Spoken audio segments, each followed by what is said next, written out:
is Renee Bell, and one of my alumni members right over here. We graduated at the same time from the project management program. 5 years? 4.5? You were December 08, I was May 09. So you lagged. You took it over. Yeah, so I graduated from the project management program in 2008, and that's what this little advertisement back here, that's our sponsor. Debbie is the project management group. And let's see, what else did I forget to mention? Teresa's outside welcoming you. Oh yeah, so thank you. Teresa's outside, and I'll just repeat, if you did come in late, make sure you signed in, and Teresa will turn in your project management information so that you get credit or PDUs for tonight. As I mentioned at the very beginning, we had a speaker change at the last minute. Gloria in upstate New York was unable to come, so her boss, Maureen Townsend, will be with us tonight. So we're very grateful that her boss was able to join us. Maureen is originally from the Pittsburgh area. That's where she went to the University of Pittsburgh and got her bachelor's degree. And more recently, she got her MBA at UT in Austin. She has been with IBM for a number of years, and she has been a project manager, PMP certified for almost 20 years. So she may want to share with us some of the horror stories about how bad the exam was 20 years ago, because I had no idea. So without going into too much more detail, you can pick up a bio at the front. I would like to welcome Maureen. Thank you very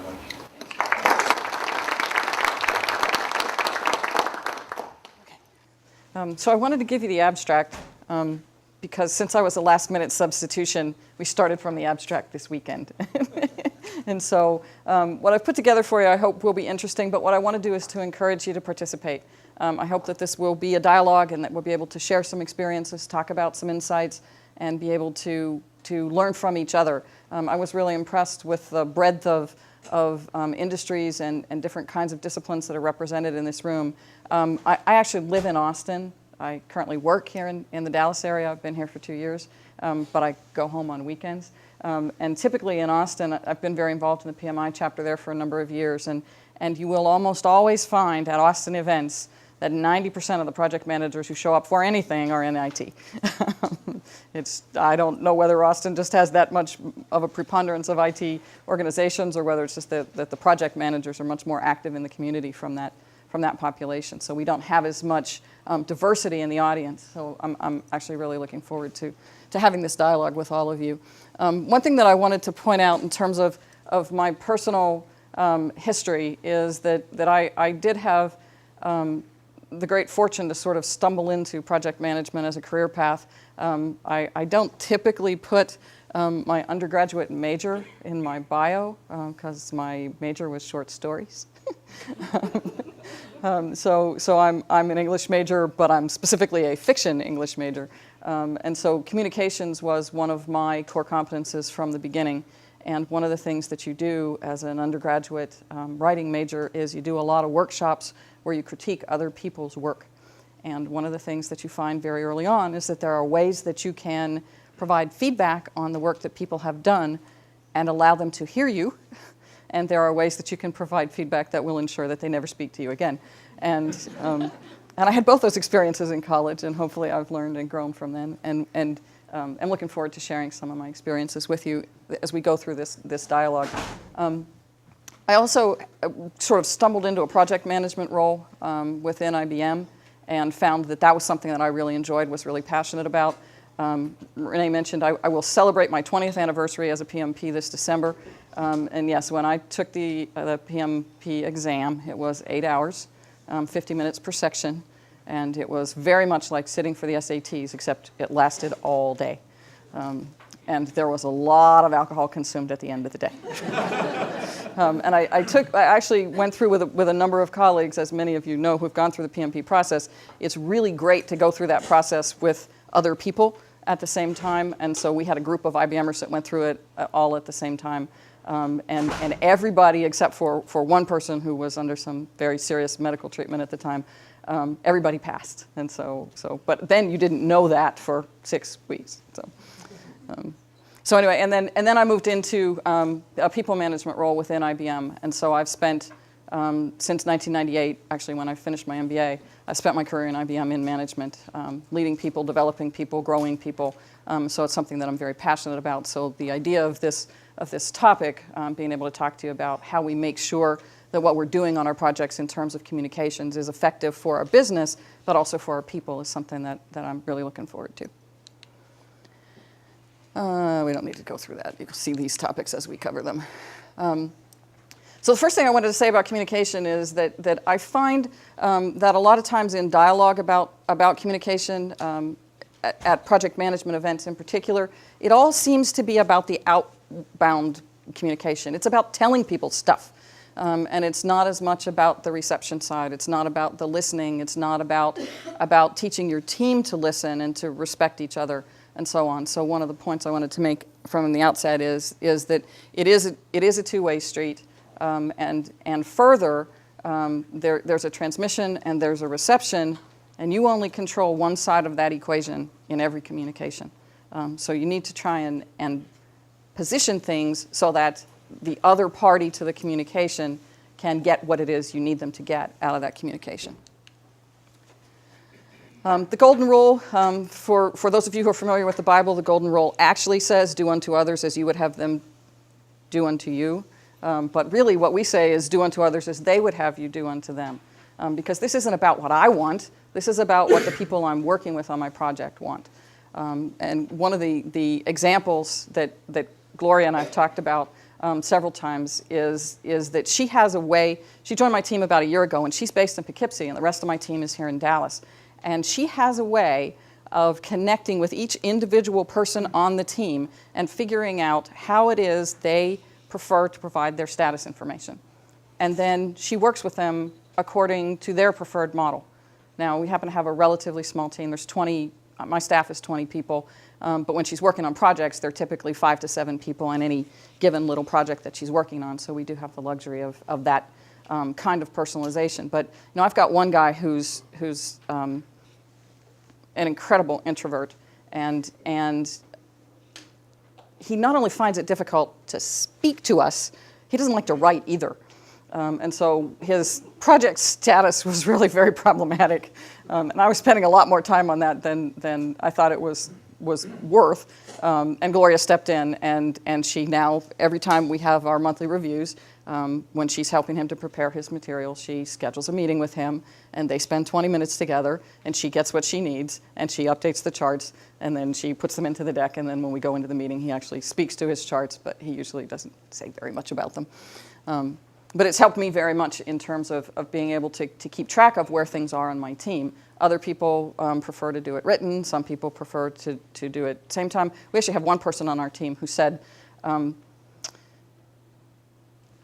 yeah, this work thing, okay, I'll do that if I have to, but really I have a life. I have 5 kids, and I'm going to be doing what I need to do with my kids, and so I'll do a lot of my work at night when nobody else is around. If you need anything from me during the day, you're going to have to text me. And so Gloria texts her whenever we need anything from her during the business hours, and it's been very effective. So many of you have heard the phrase, all politics is local. I was fascinated, actually, by this description from Wikipedia about that saying. I didn't know it was Tip O'Neill who said it, and I also was pleased by the fact that we're talking about tying a politician's success to the ability to understand and influence issues of the constituents. Appeal to the simple, mundane, and everyday concerns, not to big, intangible ideas. So in order to be effective in communications, it's exactly the same thing.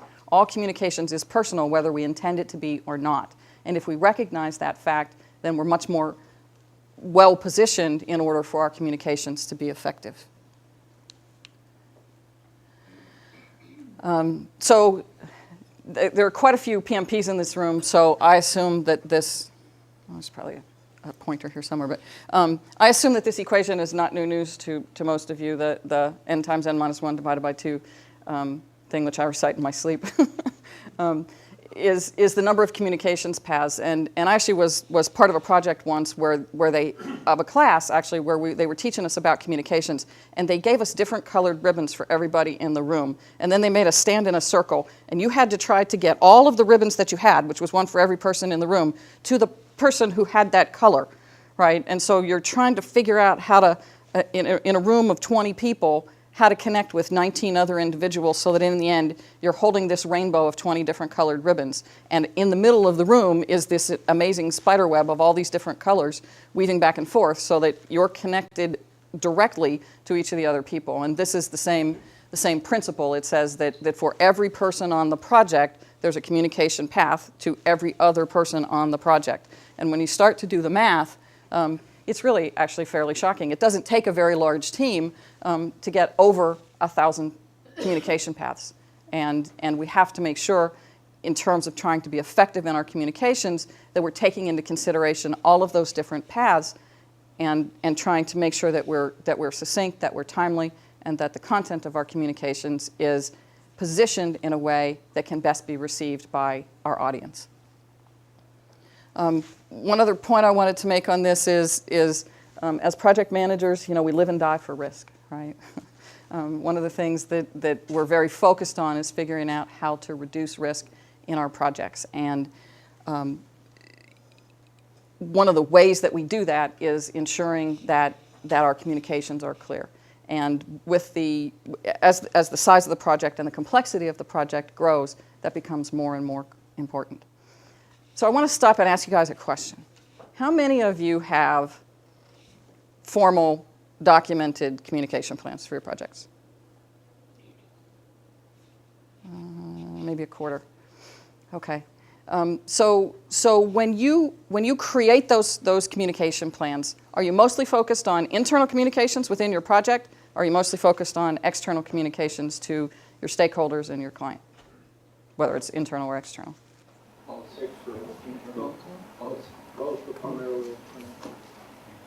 Okay, and what kinds of things do you include in your communications plan?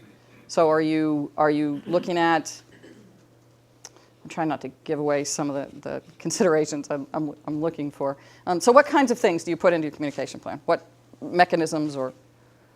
I identify the stakeholders, and as you mentioned, what is the preference in communication. Sometimes you want to have very detailed kind of reports, others they just want to have kind of dashboards. So I have that documented. So whenever I have to deliver a document or a communication will be in that particular format. I also have a general format that will try to cover all the different preferences. How long is your communications plan? How long? Mm-hmm. Typically, are we talking a page or two, or are we talking 20 pages? Like 20 pages. Okay. The rest of you who have plans? Big, little? Yes. Closer to 30 in my case, and last one that I worked on. Wow. Because of the size of the project. That was going to be my next question. So how big is the project if you need a 30-page communication plan? I generally think I'm. Close to 5 and Okay. Wow. Okay. Yeah. See, I come from an IT industry, so we speak in people, head count, the dollars. Yeah. Somebody else will take care of that stuff. $500 million. Wow. Okay. So anybody else have any other insights around communications plans that you want to share with the team? Things that you think are really, really critical to ensuring that you have an effective communication plan? I think one of the things that you alluded to is communicate the way the receiver is going to like to get it. Mm-hmm. The best example that I would have oftentimes to find new ways on what does the guy want. For instance, was monthly executive project review meetings. The formats, the top guy changed, the format changed also in the middle of the project. Right, right. Yep, I find that too. As a manager, when I change positions, move around from one part of the company to another, when you get there, they're doing things, right? They've been doing things. In the case of the team I'm currently leading, they've been doing this thing for 30 years. And I got there and I watched for a while and observed and figured out what I thought I really needed. And over the course of the last 2 years, I made some pretty dramatic changes in the way that we communicate, particularly around some of the things we do for project status. It was in the past very informal and very internally focused. And so I put metrics in place and set objectives, and now we work on on a very simple dashboard that says, if I can't put it on one page, it's too complicated, right? And so we're tracking and managing that, and I'm finding actually that we're getting very good feedback from within the company. Some of our executives in particular weren't able to articulate what they wanted in terms of communications, but when we were able to put something in front of them that was very simple, very straightforward, and shows the team's commitment to what we're going to deliver, all of a sudden they went, that's it, that's what we wanted. So that's been very exciting. You have a comment? I was going to say, just keep it simple. All the bosses I've worked for all want to know the high-end parts, not the details a lot of times. And if they want the details, they'll ask for it. Oh, we should trade bosses. I'm a big picture person, and my boss wants all the details. They want it sometimes, but I mean, it's just, but in status meetings and stuff like that, they want the higher picture. Mm-hmm. And the higher the stakeholders and or the directors and above, they want it less, but more content. Right, and that's what leads to, not on a communications point particularly, but on a risk point. That's what has led us to the adoption of stoplight charts for a lot of things. So we went from the matrix with the probability and impact and and all that, and a lot of eye rolling in the executive quarters when we went in with those kind of project management oriented charts and stuff. And so now we net that out and just give them the red, yellow, green, and that's actually taken a while in some of the projects that I've worked on to get permission to use yellow or red, but. I think that's a problem that I've talked to other project managers about. I think it's not all that unique to my environment. So, okay. So the next thing I wanted to talk about is personalizing communications for the individual. And so I mentioned a little bit of this earlier. Is figuring out what a particular person needs in terms of communication. And one of the things I have to say. Having joined IBM as a contractor, so I've been with IBM since 1987, and I got email the day I started there, but it was on a mainframe, and we called it profs, and was this thing, and it took a long time for the rest of the world to catch up. But email is so ingrained in everything that we do, and yet we have a whole generation entering the workforce now. Who don't necessarily use email. I actually, as a charitable interest, I do marathon training to raise money for finding a cure for cancer, and I was mentoring a young man to help him complete his first marathon and raise the amount of money he needed to raise and get to San Francisco and cross that finish line. And when we first started working together, we said, well, the information about that is in your weekly email. And he said, I don't have an email account. And I said, how could you possibly not have an email account? I mean, and it turned out he was extremely computer literate. He had a smartphone and all that kind of stuff. But he texts, and he tweets, and he Facebooks. And those are his things. And the whole concept of email was just so foreign to him.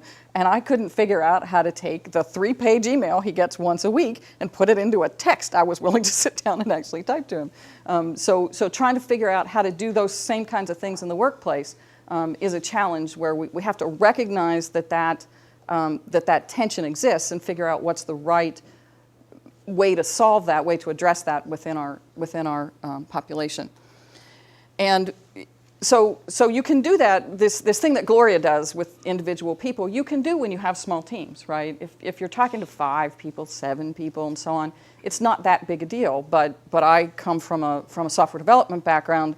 I worked on one project where we had 300 programmers in Austin, and we had another 200 in India. Well, it wasn't really practical for me to go out to 500 people and ask them how they wanted to provide me with their status information, right? So what we did was we set up a structure where the project manager is at the center, and we established a core team. And in the case of this particular project, the core team happened to be a cross-functional group. So we had somebody from marketing, somebody from development, those people from finance who didn't want us to spend any money, and it was so that we covered all of the disciplines that were required to deliver the project to the field, and then each person on the core team had an extended team, and some of the teams were pretty small. Like in finance, we typically only have 1 or 2 finance people and their manager that are kind of involved in the project. Whereas in other organizations, like the development organization, we had hundreds of people. And so we created this concept of an extended team, and the core team members were responsible for ensuring that the communications went to their extended network. And what that does is it puts the person who has to figure out the best, most effective mechanism for doing the communications, they're the one that's responsible for that. It's somebody that's much closer to the audience. And in the development organization, what our core team did was they created another team, right? And that was the development project managers. And we typically had development project managers at the second line level, so roughly 50 to 75 people per project manager. And they were responsible for making sure that their data was gathered in a timely manner. And so it helps to make sure that the project manager doesn't have to figure out how to be the one that touches all 500 people on the project every week. You have a structure in place that helps to support you in doing that. A comment? Using that method of disseminating information, how do you avoid the telephone effect where your message gets degraded with each step? There are certain communications where you have to ask them to say what I said, and there are things where you do communicate to the entire audience. But so where we use that kind of structure is really more on the weekly status kinds of things, where I'm just saying we're going to have a meeting on Tuesday at 3 o'clock, and this executive's going to be there, and it's a very simple, very brief, factual thing, and then each core team person is responsible for going out and gathering the information. And typically, on a large project, we decide what the status format's going to look like at the beginning, although to the point made earlier, right, if we change executives in midstream, we might have to change up the format as well, or if the project becomes troubled, we might need different information than we needed when it was running well. So we're not typically doing things that can suffer significantly through that effect. How do you get the main project manager wants to go talk to a developer out in the field, call on the telephone? How do you prevent that from being viewed in a bad way? That's the other side of that. Well, that's a great question, and I think to a great extent that depends on your corporate culture. Typically in my organization, that wouldn't happen. The lead project manager can talk to anybody he wants to, but there are other people who have to be part of that conversation.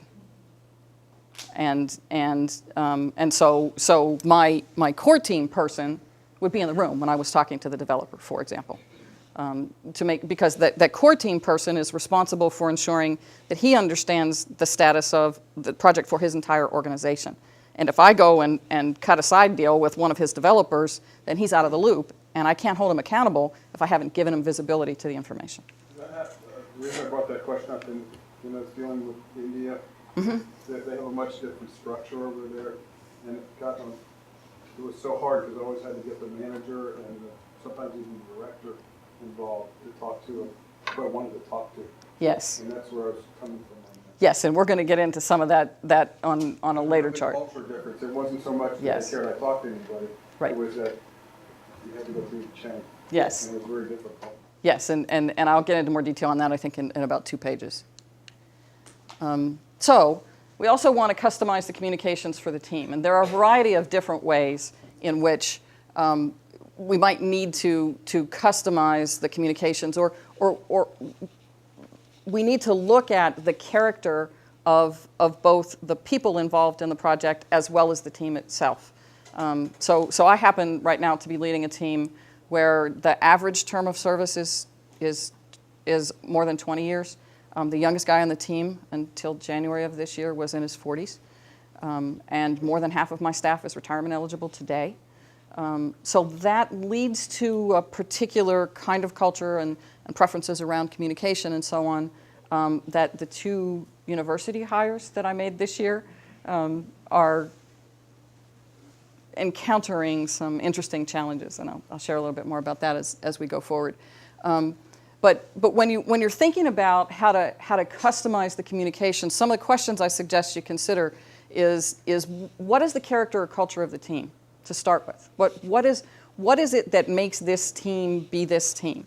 When I was doing my MBA, we had a class that was very collaborative, very team-oriented, very very focused on ensuring that everybody graduated. And we did a lot of social things. I like to do parties. and so I organized a lot of different kinds of social events, things that we could do where we would bring family members, and things that we would do, little snacks we'd have on class weekends, or we did a graduation gift for the first year class, did a graduation gift for the second year class, and we did some things that were pretty special. And part of what that was all about was making sure that the character of that team as a whole was very supportive. And it was really interesting because I had a conversation with the program director kind of in the middle of the second year, because he doesn't tell you any of the important stuff during the first year, but in the middle of the second year, and he said, this class is different than any of the other classes I've ever had. And one of the things that we haven't really seen in this class is some of the competitive clashes, some of the personality blow-ups and things. And he said, one of the reasons I think that's been true is because this particular cohort has been very collaborative. You socialize, you are friends with these people.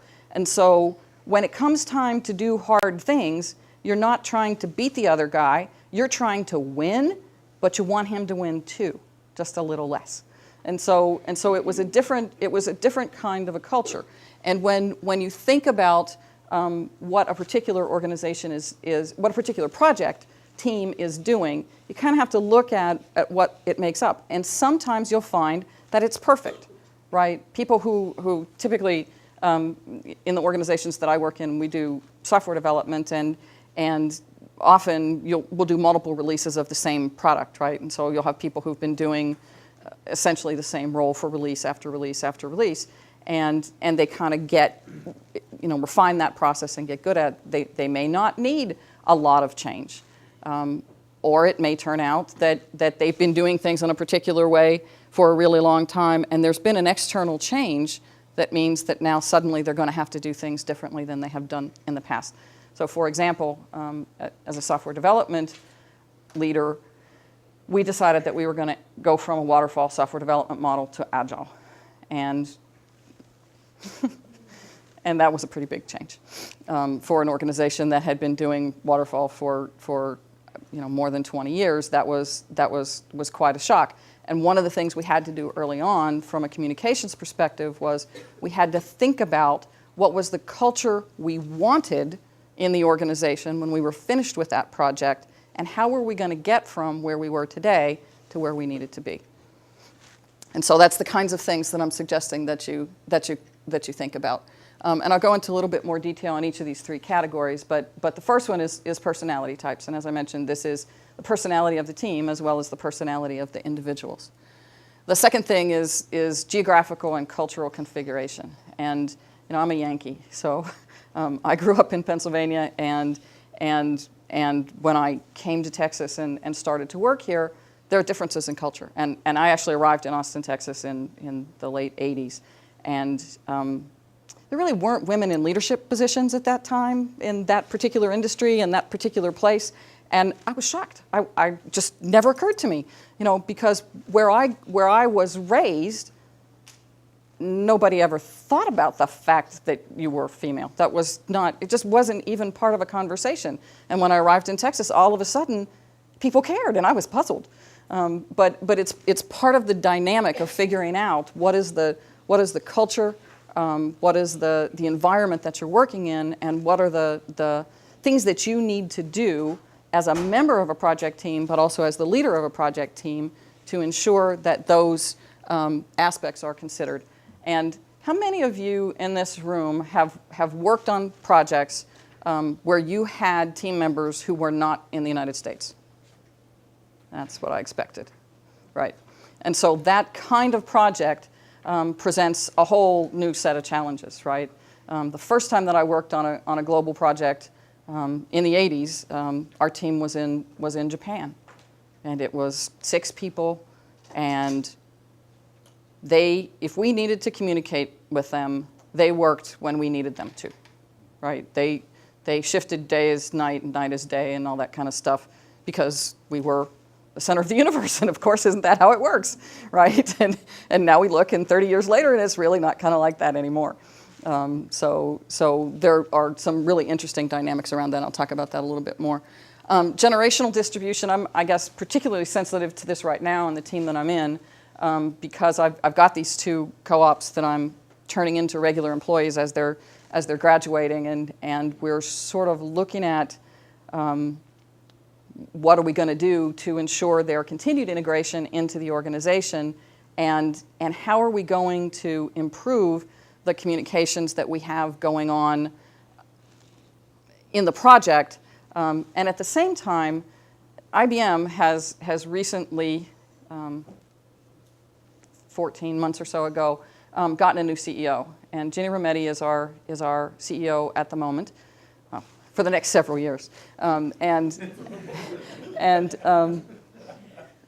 She has brought a perspective that's been very interesting. And she is dedicated to social business. And she absolutely believes that IBM needs to be the premier social business in the world. And she is leading the way. So I used to get emails from my CEO on at least a monthly basis, and quarterly results and so on would come to me in my inbox, and I liked that. Our new CEO has decided that's not how she's going to do it, and we have a social collaboration product that offers communities. And I had to sign up for a community to get information from my executive, and she asked us to follow her. And she followed 2 layers of management down in the company. She followed every single person in those next 2 layers below her. And then she picks all kinds of random people that she follows for different reasons, people who catch her interest for various reasons. And so this whole idea of social media has become something that we're living every day. And if we want to know what our CEO thinks, we need to go watch her video blog, and we need to go stay connected to the community that she's using to share with us. And you know, I'm not sure if you're picturing my team yet, but let's just say they're not really wildly enthusiastic about this whole change and what that means. And I have so we've gone forward and said we want to be a presence in social media. We want you to be out there in the world, and you know, let's talk about Facebook and let's talk about Twitter. And Twitter's the one that actually is the biggest challenge. And I'm at this moment not convinced I'm ever going to overcome that particular hurdle. But at least I've got them all on LinkedIn, and it's something where it was really fun to me this week because I had the opportunity to happen to be passing through the Teams area, and one of my co-ops is explaining to, I have twins who work for me who are celebrated their 30th year with IBM this year, and they're both really not so into this, but they were talking to our co-op and saying, okay, can you help us understand now on LinkedIn, there's this thing about, what do they call that? Endorsements. Not recommendations, but endorsements. And I can say that I have these skills and people are going to endorse me. And can you help us understand, now, how does that exactly work? And I just sort of smiled and walked away thinking to myself, we are making progress, right? And one of the things that is really important is that we didn't set out to do all of these changes around the communications at once, right? I didn't walk into a meeting with my staff and say, by tomorrow, you all have to have Facebook accounts, and here are the people you need to have friended, and you need to have Twitter accounts, and here's what you need to be doing, and so on. That's not the approach that we took, though we do that on many things, right? I just had to go through that with an accounting standard thing, and I said, okay, in the next 36 hours, you will do this, right? We certainly know how to execute those kinds of actions, but in this particular case, that's not what we think is going to be most effective in implementing the change. So personality types. So I actually didn't get a chance to go look this up out in the literature out in the world. Have any of you been through Myers-Briggs personality typing? Okay. I understand that's not the thing anymore, so so many people won't necessarily know about that. But there are other instruments, and so typically when you take a leadership training class or go to professional development kinds of things, especially if you're working on softer skills, they will offer profiles and analysis to help you understand more about yourself. And there are things that have to do with colors, and there are leadership styles, you know, pace-setting leaders, and which is the one that I remember because that's my dominant style. And so there's different kinds of models and so on for these personality types. And one of the things that I found very enlightening as both a member of a team and a leader of a team is to take the team as a whole through a personality typing exercise. And it became a bonding experience. And in fact, some of the people, the first time I ever did it, I did it with some teammates. I was in a PMO, and our manager was someone who had worked on the shuttle project, and he had all of these wild ideas, we thought, and he had us go to a Myers-Briggs workshop, and they split you up during the course of the workshop into groups based on your scores on certain dimensions. And the dimensions are introverted, extroverted, big picture detail, feeling versus thinking, which is supposedly more relationship-oriented versus fact-oriented.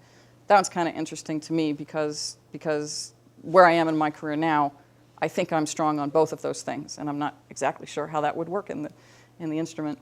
And then the other one is having a plan versus being spontaneous, kind of spur of the moment, go with the flow sort of a thing. And so they broke us up into groups to do exercises around the one about big picture and detail. And they didn't tell us anything about the groups that they split us up into. I kind of rolled my eyes because some of the people that I ended up into the group with weren't exactly the people that I like to work with the most. But we ended up in these groups, and they gave us an assignment. We were meeting on the IBM campus in Austin, and they said, you have 15 minutes, and we want you to come back with a set of instructions for how to get to UT. And so we go off and we do this work, and we come back together after 15 minutes, and one of the groups is over there going, 15 minutes, that's nowhere near enough time. And we get back together and we start to share our information, and I happen to be part of a group that we later learned were the big picture thinkers, and our instructions were like 4 steps, and we said, call a cab, get in the cab, give them the address, arrive at campus. And we really thought that was all you needed to know. And the detail team had, and I kid you not, 72 steps in the procedure that they developed in 15 minutes. And they actually were clever enough that they when they started out, because they didn't think 15 minutes was going to be long enough, they split it up and they said, okay, you're going to be responsible for getting from the classroom to your car. And they split it into segments, and then they wrote these steps. 72 steps at the end. And it was startling to me to see how dramatic that difference was, and the people who had that perspective, right? And in fact, I will admit that the person on the team who drove me the most crazy, and does to this day drive me the most crazy, was the person who turned out to be the most extreme in the opposite of me. You know, we were the outliers in this particular exercise, and it was extremely valuable to us in terms of thinking about communications, because now all of a sudden I understand why every time we send out a note there's all of this drama about the note that we send out. We happened to be, at the time that we did this exercise, in an organization where we were doing something that had never been done. We were working on a project where we were putting our documentation into what was a predecessor to today's browser. And so we were designing books, and you may recall at IBM, we know how to published books, and we had a library that was probably 7 feet tall if you stacked it all up. And we were trying to figure out how to put the whole thing online. And we weren't just saying, let's take the books and put them online. We were saying people need to be able to retrieve the information differently. And so this whole culture change and everything was going on. And so there was tremendous stress. And going through this exercise and being able to look at the differences in the personalities of the people in the team was very, very helpful to us. One of the tools that I developed as a result of that was my office mate became my best friend, because turned out I was a big picture person and she was a detail person. And what we were able to do was when we had to do communications to the entire organization, I would read hers and she would read mine. And she would tell me what details I needed in order to make sure that that part of the population was going to be okay with this whole thing. And she would literally test the procedures. She would sit down and she would make sure that everything worked exactly as we had documented it. And she would give me her detailed procedures to review, and I would help her to develop information that said, well, why are we doing this, right? I need context. I need to know that there's a point to all of these 43 steps that we're going to have to follow. And because we were so different in the things that we needed to get out of those communications, we were able to develop communications that kind of hit the sweet spot and really met the needs of pretty much everybody in the organization. Outgoing or introverted, this is another personality thing. Some teams will be very, very outgoing. Some teams will be very introverted. And you know, I come from a software development background. We tend to have more of the introverts. Those outgoing people sort of scare us. And so in terms of things that we do as a team, we tend to look at, you know, my team, the thing that my team loves the most as a social event is movies. Because we go to the theater together. We go to one where they serve food. And we go to the theater together, and for 15 minutes before the movie starts, they wander around and they chat with each other, and then they get to watch a movie. And they like the movie, and then afterwards they talk about the movie for 15 minutes, and then they all go home. And they feel like they've had this great together event. And I have an executive that we report to who's a very outgoing person. When I first described this event to him, he's like, well, that's the dumbest thing I ever heard. That's not a teaming event. I was like, but that's what the team said they want. And then we went and did it, and it turned out that it really was a good thing. And 3 months later, well, actually, it's now been, I don't know, 6 months, 9 months. Remember the movie Horrible Bosses?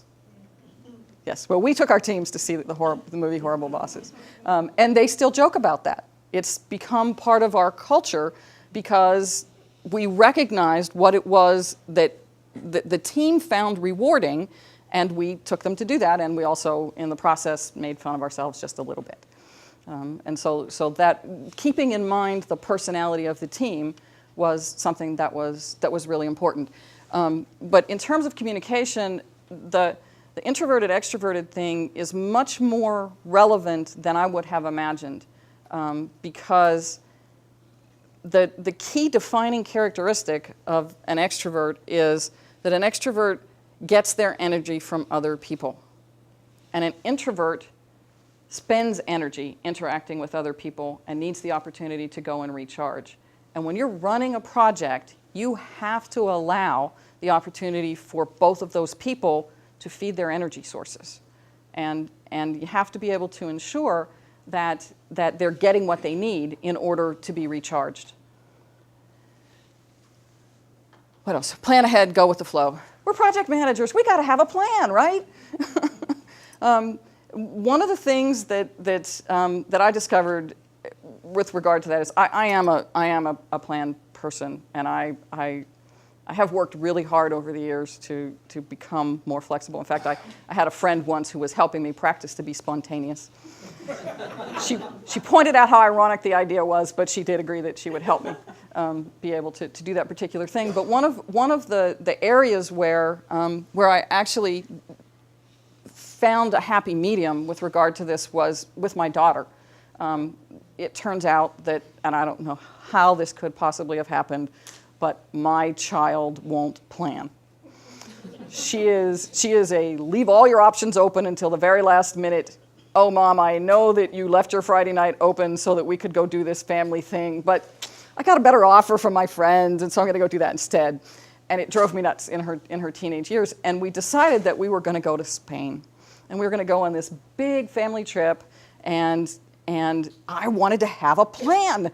We're going to Grenada, and we're going to see the Alhambra, and I want to know what we're doing. And she's like, well, if you're going to have a plan, I'm not going. So we compromised. I had a plan, and I didn't share it with her. And we were there for 4 days, and we had a certain set of things that I wanted to accomplish that were part of my plan. And when we got up in the morning, we said, okay, so here's the things that we want to do while we're here. What do you feel like doing today? And we would do whatever she felt like doing that day. And so she got her amount of spontaneity and what I feel like and all that kind of stuff. And I got my plan, because when I left that city, I had done everything I wanted to do and a few things I hadn't even known I could. Oops. What am I doing? Come on.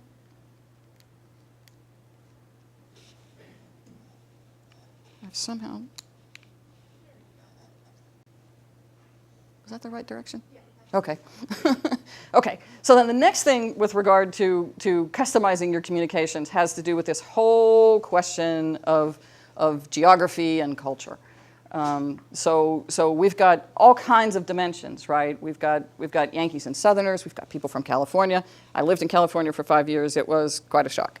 I mean, I had the Northeast, and I had the South, and I got to California, and it was like being on a different planet.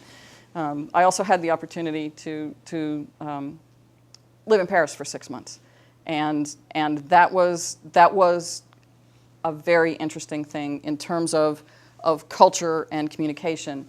I happened to be on assignment in Paris when the whole Monica Lewinsky thing was happening, and I have to tell you that my French counterparts thought it was hysterical. They just couldn't understand why anybody cared.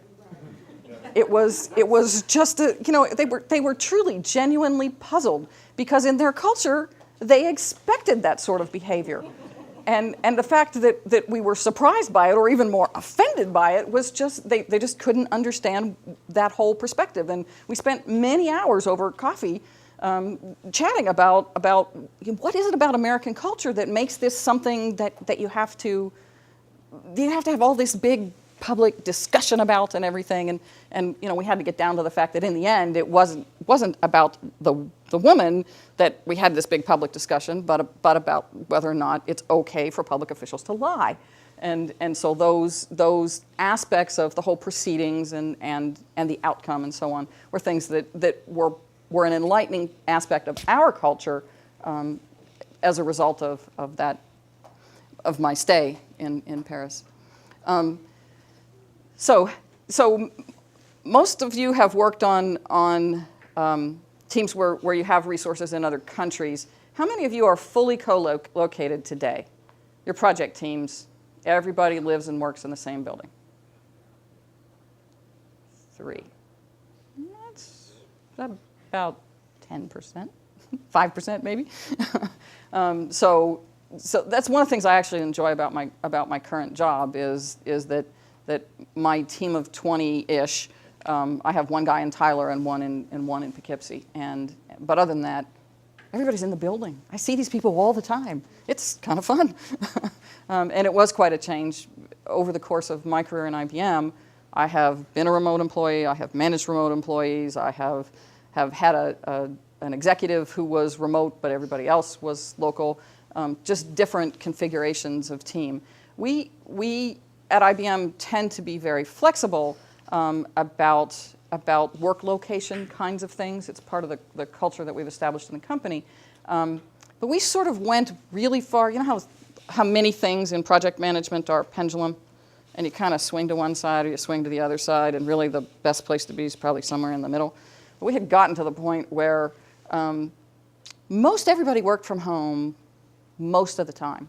and on a lot of the teams in IBM. And we really had lost a lot of the value of face-to-face. So as project managers, you know, sometimes you just need to be able to look them in the eye and say, really, is that going to be done by Tuesday or not? And we had that opportunity because we had these teams that could be working together, but they weren't. And so we had an initiative that our executive team referred to as Back to the Lab. And so we had sort of dispersed our workforce everywhere, and we encouraged them to come back and show up for work a certain number of days a week, or, you know, depended on the different teams. It wasn't a hard and fast rule, but basically we said, you know, we think there's value in people working together, and we'd encourage you to take advantage of that more often. So we've been doing that, and it's sort of ironic because my team of 20 is here in the United States. I have a team of 6 in China, a team of 8 in India. And so I get my guys into the room and we get on the phone and talk to the rest of our team. And it's been an interesting experience having folks in my team come in all the time when folks in other parts of the organization don't do that. And I do find, I'm a big fan of whiteboards. Anybody else? Whiteboard thing? Yeah. And I'm always the guy with the pen. Because I've discovered that, you know, the owner of the pen has a lot of control over what gets said. Or drawn or whatever. And I have in my career, as a project manager, one of the skills I've attempted to develop is the skill of facilitation, right? I don't typically go into those discussions with an agenda. I go in there knowing that I'm going to be able to help them figure out what the solution is, even if I don't have any idea what they're talking about. So those things have been very beneficial in terms of having people back face to face. On the flip side of that, the challenge is, it means my team in India doesn't ever get to participate in those kinds of activities. And we have lots of tools, and we do webcasts, and we do phone calls, and we don't do much video. You guys do video? Many of you do video with your teams? Yeah, I'm seeing quite a few heads nodding. How does that work? Very well. Face-to-face communication is pretty valuable. So you have webcams on Each person's computer. each person.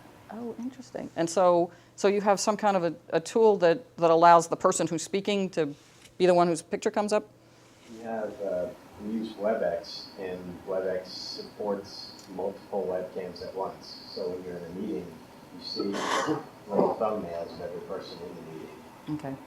Whoever's presenting gets the big picture at the top. The thing that's nice about WebEx is when you're talking, it automatically puts the person in the picture. It recognizes the phone line is coming from. Okay. Okay. So and Thumbnails of other people the person is talking. well, and for those of you who don't have video, you think this could be a problem, this video thing? In my team, let's just say that not everybody pays attention 100% of the time during the calls that we're doing as a group when people are remote. And it's actually really interesting to think about the idea of being able to see everybody. I participated in a video once where the woman on the other end didn't realize that she was on camera, and she had taken her handbag, which was huge, and was clearly looking for something, and was in the process of dumping it all out, digging, you know, while everybody else was trying to have, you know, a conversation. It was At least she was French. entertaining.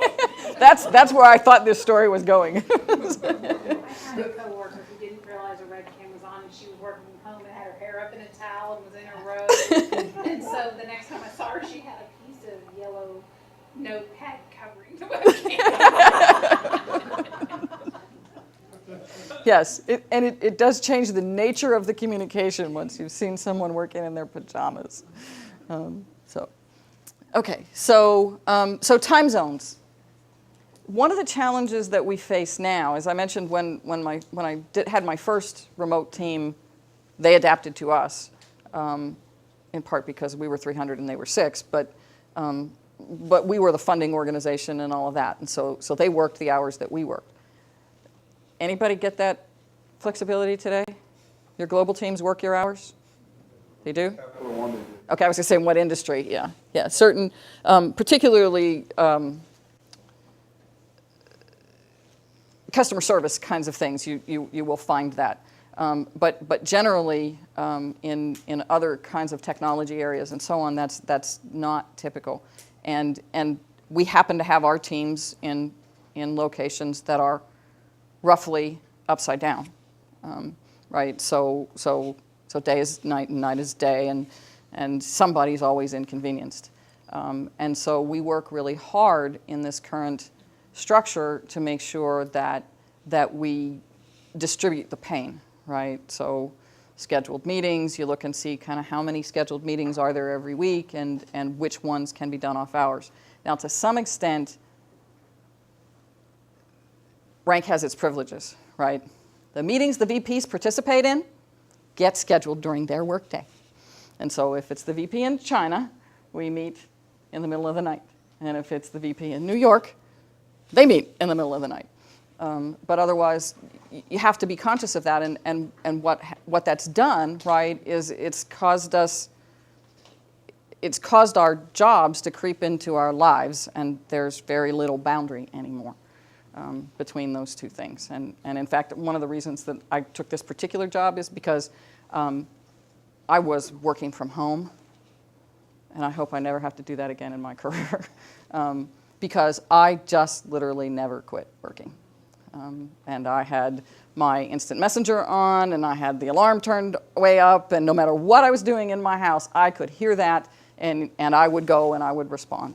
And at some point, you kind of have to be able to have some time when you're not working, or at least I do. And so that's been a challenge, trying to balance those things, figuring out how to make that work. We do have kind of windows, beginning and end of day. I have instructed my lead I have a US lead for the China team, and his favorite meeting time was 11 p.m. on Tuesdays. It's really not my favorite time. I'm a morning person, and so I'm not at my sharpest at that particular time of day. Yeah, yes. Well, and in fact, what's funny is because I'm so stressed that we have a meeting, right? I'm always up and awake and ready and there, but I'm just not as sharp as I am at other times of day. Some people forget the mute button and they start shooting. Yes, and that's a real detriment to communications because, well, and I have a colleague who has a dog, and it's this big, it has one eye and 3 legs, and it's deaf, and it barks all the time because it constantly thinks that it's being threatened because, of course, it can't defend itself and it can't tell if you're coming. So every time we have any kind of a meeting, that dog barks and barks and barks and barks and barks and barks from beginning of meeting to end of meeting. And recently in a large group conference call when the dog is doing its thing, I'm trying to IM the guy and say, do you not know where the mute button is? I mean, what is the problem here? Because you're not even talking. And our director said, and I just want to announce that this individual and his dog are retiring.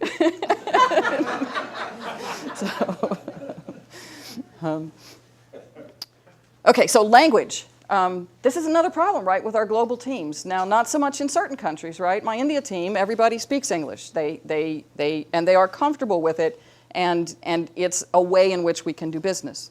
I have some colleagues in Japan who have studied English for a very long time, but who are not comfortable with the spoken word.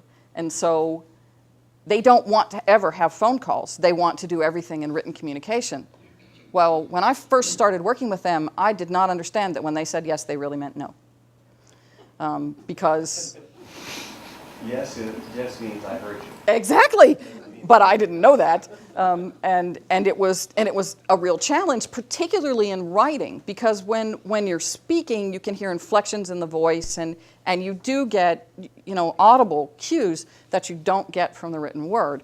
And yet, at the same time, you want to honor people's communication preferences. They feel more comfortable communicating in a particular language, and English is a stretch for them, so they want to be able to write things down, set it aside, go back and read it later, make sure they got it right, have somebody else look at it. You know, it's a process where they feel they can do better quality work if they can have the opportunity to do the communications in writing.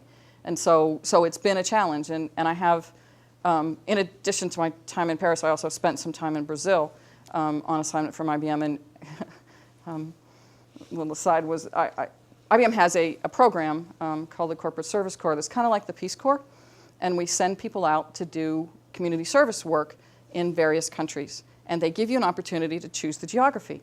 And so I said, I would like to go to Latin America because I speak a little Spanish. They sent me to Brazil. Really?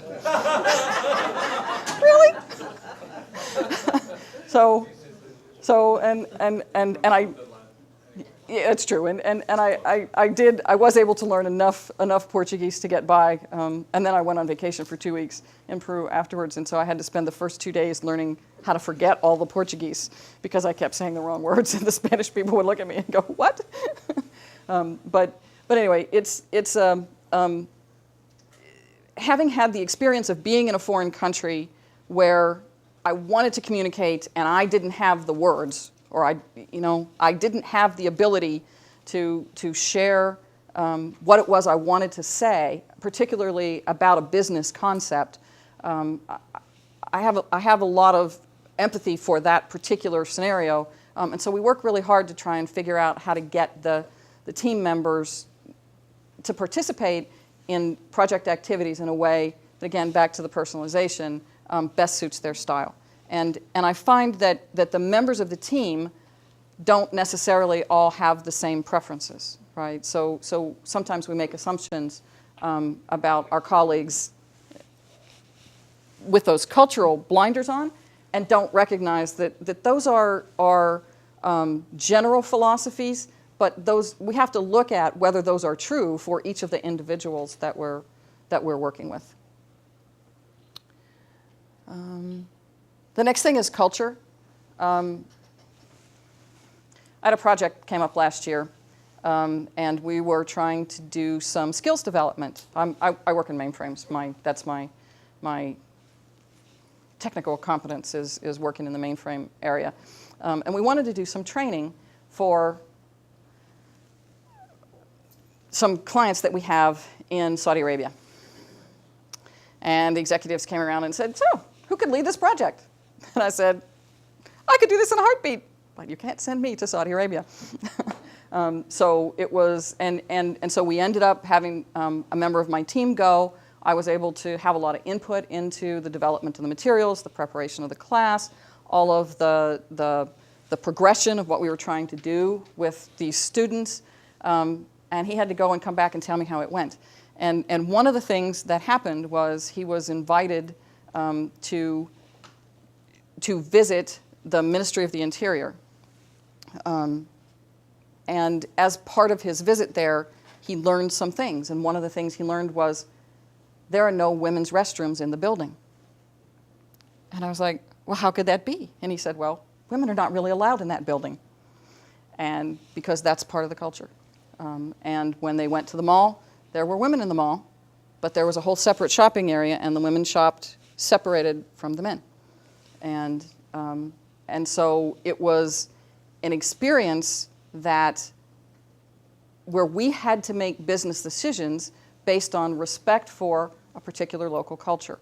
And in the absence of those restrictions, we would have chosen differently.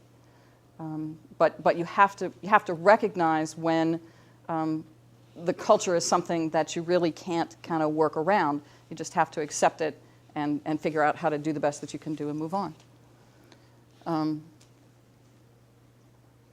And the role of women is another thing. When I first came into this team and I started working with my team in India, the manager of that team was, I don't want to say fearful, but overly respectful.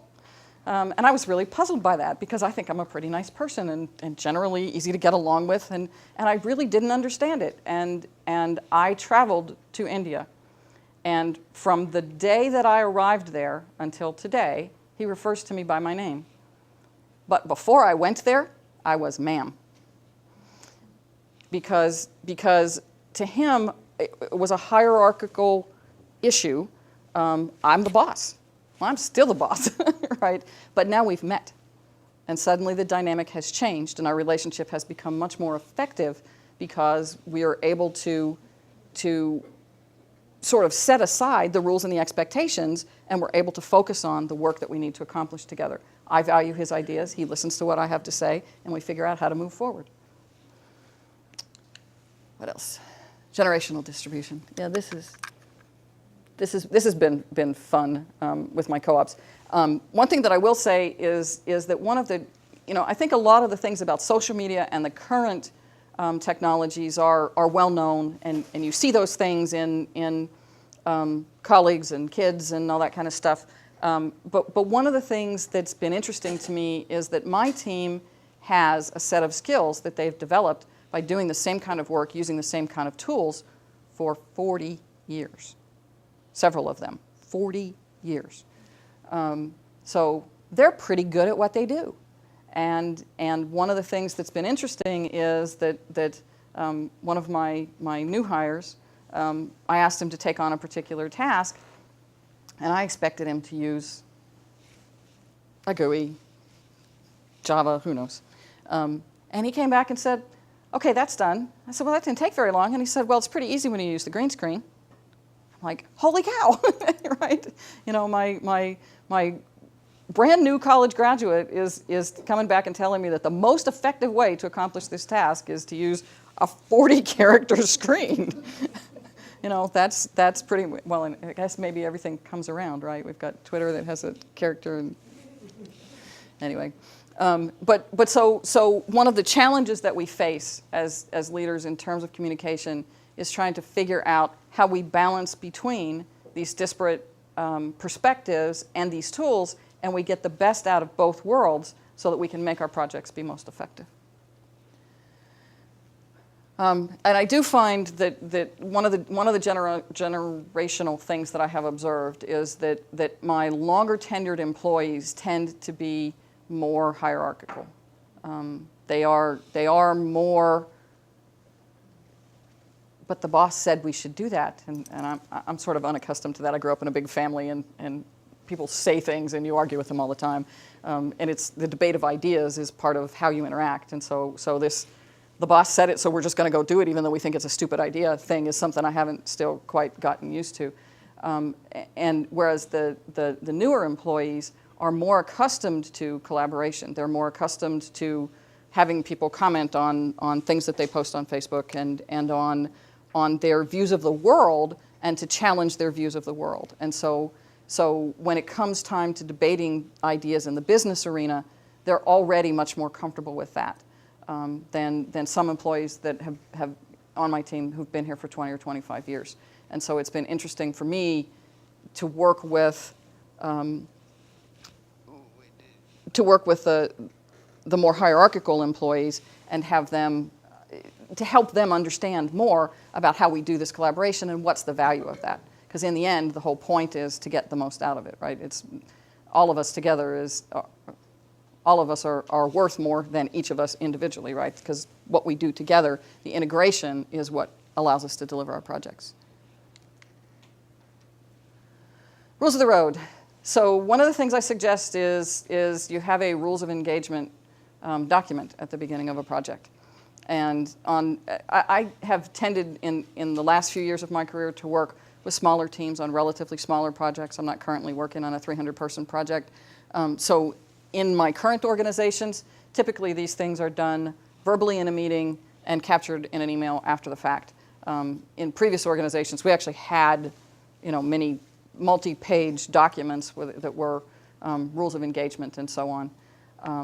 And some of you may know that IBM, having been around quite a long time, was a decade or two ago a very hierarchical company, and we had a practice that was known as escalation, which meant that if somebody said something that you didn't like, you went to his boss. And if his boss agreed with him, you went to his boss.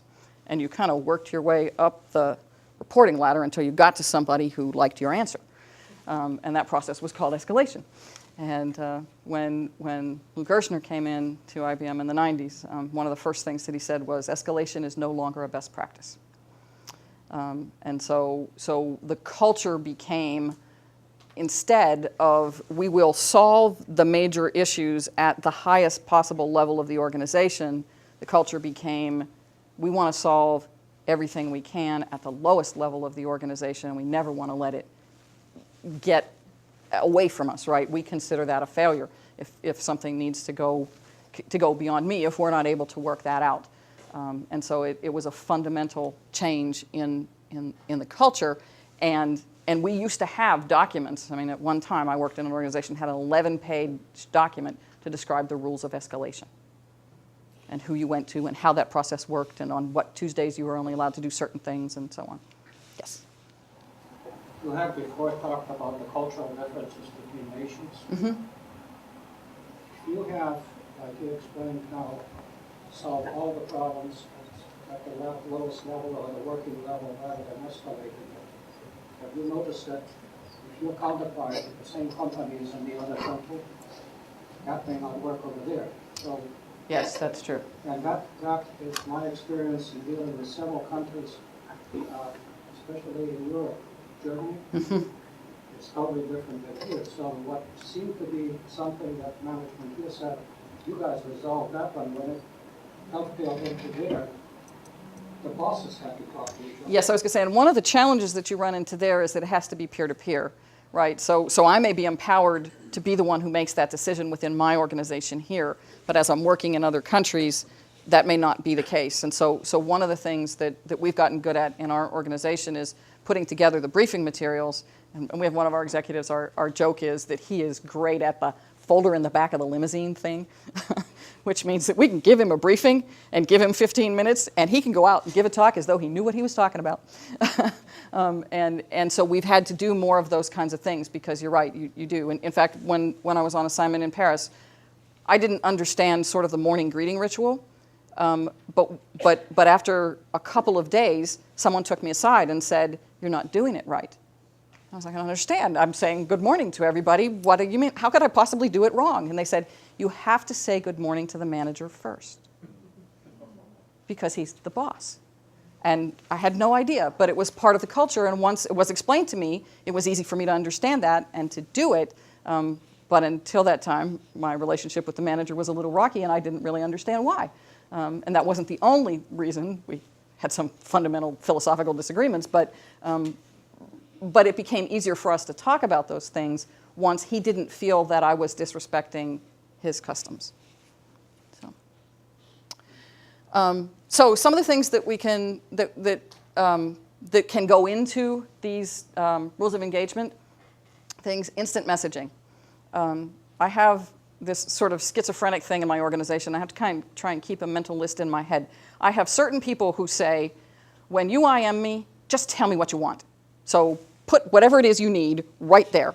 And then I have a whole nother set of people that say, I might be presenting. So when you contact me, say hi, good morning, how are ya? And you let me type back, and when I say hi back, then it's okay for you to ask me whatever your question was.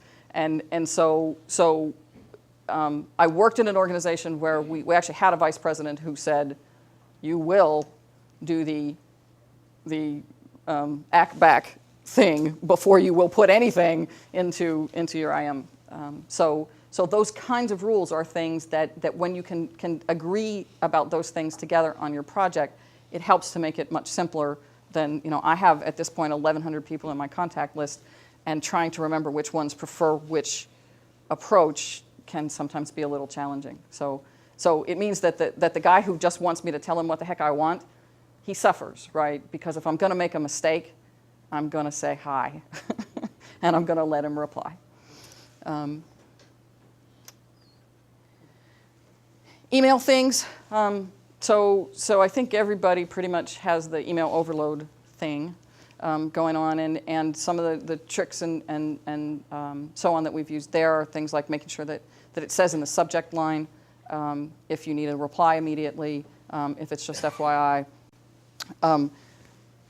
I suspect that this is the bane of everybody's existence.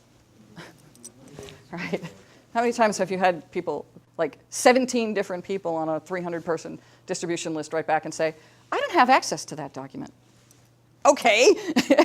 And the 298 of us who are not part of that problem care about that. Why? Right? And so trying to have those kinds of agreements in place, but then it goes back up here to the agreeing how protocol violations will be addressed. Right? I've worked in organizations where the team said it's the manager's job to address those things because we don't want to be the bad guy. So if someone is continuously, and obviously, you know, we all screw up from time to time, but if somebody is consistently violating one of the project team's norms of behavior, it's the manager's job to go correct that situation. I have worked in other teams where the team said the manager should never get involved in that stuff. That's for us to sort out amongst ourselves. And how we do that is none of your business. And I'm okay with that too. Meetings and agendas. Over time, I don't know whether it's because this is a trend or whether it's just because I've tended to work with technical teams and they've become, you know, typically the projects that I'm working on are smaller, but nobody wants to do meeting minutes anymore. This is like, we don't want to have to do that. Write it down. Are you kidding? So I encourage people who are in that kind of a culture to at least set the precedent of saying, I'm going to have an agenda and we're going to follow it. Because it helps you to ensure that you're achieving the project objective. It also goes back to what we talked about in the beginning about the different personality types, the introverts and the extroverts, trying to make sure that you're giving the opportunity for participation to people with different personality types. I was just going to say, I've learned in our meetings to put the agenda on and then do the communication. And so everybody can see the agenda and you type it right there and you don't have any meeting minutes. They're all done like as a meeting goes on. And that's a really good way to solve that problem so you don't have after the meeting spend as long doing minutes at it. Yes, well, because I'm an English major, I often have, in my career, ended up being the one who has to write the minutes. I always do them instantaneously. If they're not out in an hour after the meeting, it's going to be a week because there's something that prevented me from getting them done. Yes, and that kind of an approach also means that it's a development of the minutes is collaborative, and each person is responsible for capturing their own things, right? So you get to. Names on the agenda also helps. Yes, and then you know that the person who's putting in that information is the person who owned that topic. So that's a very effective. It's also another thing, supplemental, like you just said. I worked for many, many years with government contracts. So you have the auditors coming in at some point in time, like the supers. But this was one critical part of it, that there were meetings of what was said by whom about what. But it became also a fabulous way of avoiding scope creep for which you were not being paid for. Yes. So with that documentation, it's time consuming, you can do it in different ways. We did it this way, we did it in several ways, but we had something to show that was said in the telephone or in the meeting. Mm-hmm. It's very critical. So how many of you have meeting minutes? For how many people is that typical? More than I expected. Okay.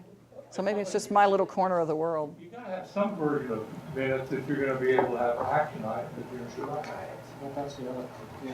People's memories are short, right? So when did we decide we were gonna do that? You Go back to he your said, meeting he minutes and say said. on February 12th, we had a meeting with these attendees, and it says right here, the decision was made to do X, and you can't go, I don't remember doing that. Well, it says right here you were It in says the right room. here we did it. In my experience, having the agenda circulated before the meeting is very powerful, not only for shortening the meeting, but also even changing the agenda. And action item closure, if you send out in the agenda, I'll put the open actions. It's amazing how much response I get prior to the meeting. Yes. Yes. So and as far as, but speaking of meetings, so how many of you have, when somebody sends you a meeting invitation and you accept it, what does that mean? Yeah. I worked in an organization where, by example, the director accepted every meeting invitation that came to him. Every one.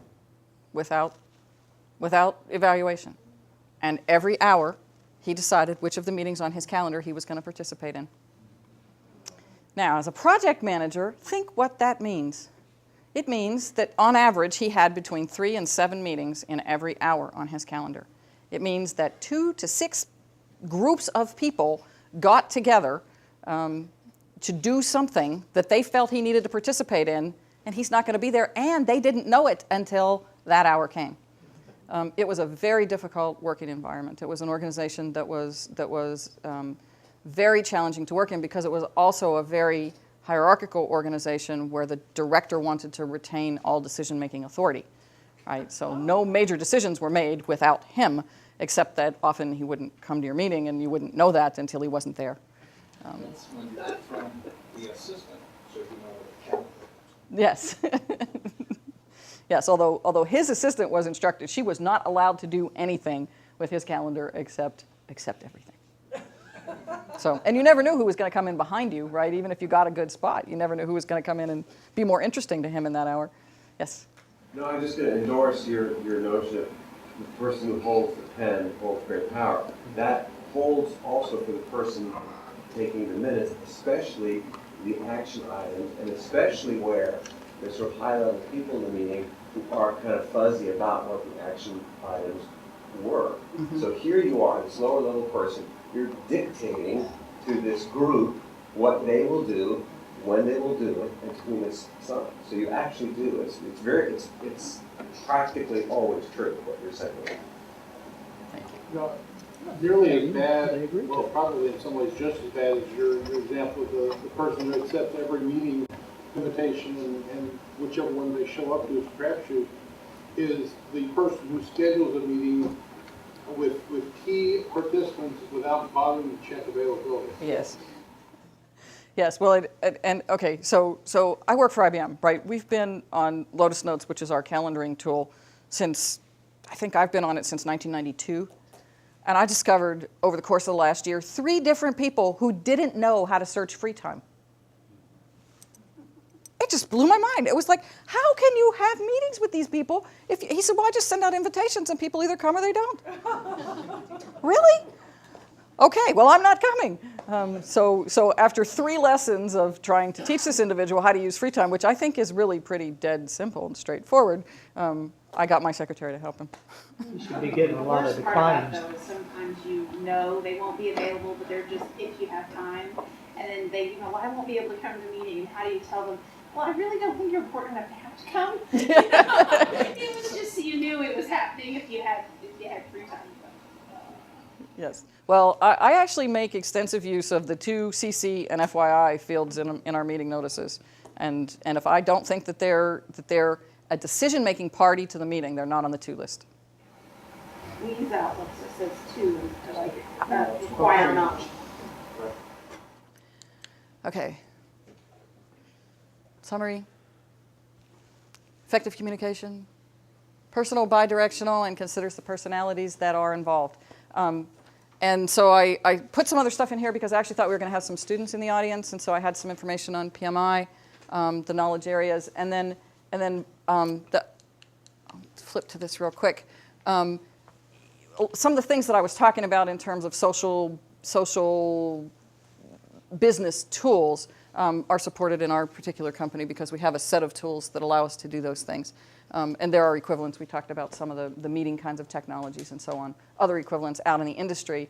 But one of the things I think is really important to us as project managers is ensuring that we're capturing these opportunities and that we're really using them to help make our projects more successful.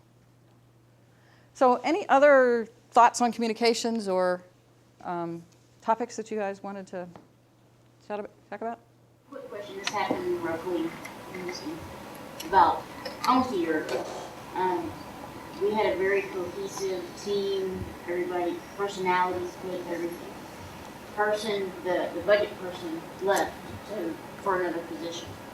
Got a brand new person in, and now this person is clashing with everybody else. And this person has been described as a bully. How do you tactfully go to this person and say, you're ruining the team. I mean, they have offended almost everybody on our team. Well, and that's a very difficult environment. Actually, when I was growing up, we had a pastor at our church. He was the pastor at our church for 21 years. And the next guy who came in, everybody hated. And what the bishop told us was, we knew he was going to be an interim pastor because you had to hate him. After someone you adored who was here for 21 years, there was no other option. It was an interim kind of a thing. So sometimes when I'm a big fan of change. I in my career have taken on opportunities and challenges that allowed me to create change in organizations. And so I like that, and I will sometimes create teams intentionally with different perspectives because I think that tension can be a good thing. Somebody who is perceived as a bully is a whole different kind of a concept. That's not somebody who's introducing change to a team. That's somebody who's introducing damage to the team. And in that particular case, again, I work in a company that still does have a bit of a hierarchical bent, and so I would go to that individual's manager and sit down and say, this is what we've observed within the team. How can you help us work with this person to ensure that we can get back onto a track where we are, again, a high-functioning team, right? That's where we all want to be. And it's not uncommon when you have turnover in a team, particularly a team that's been stable for a while, to drop down to another level when somebody new comes on. Yeah, yes, but it doesn't sound like you're necessarily seeing a way that you're going to get back to performing unless some overt action is taken. Other questions, comments? Does that person feel welcome on the team?